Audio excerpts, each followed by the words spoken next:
আজকে রান্না করব ডাটা দিয়ে মাছ দিয়ে। রান্না করব এই ছোট নলাগুলো দিয়ে ডাটা দিয়ে।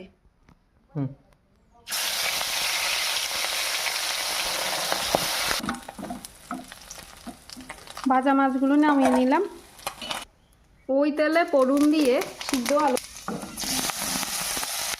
অফ করে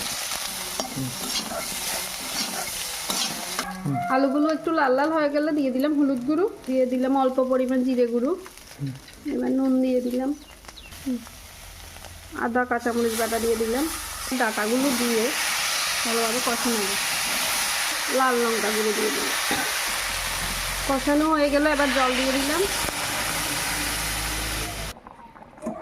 ভালো করে ফুটে গেছে, এবার মাছগুলো দিয়ে দেব।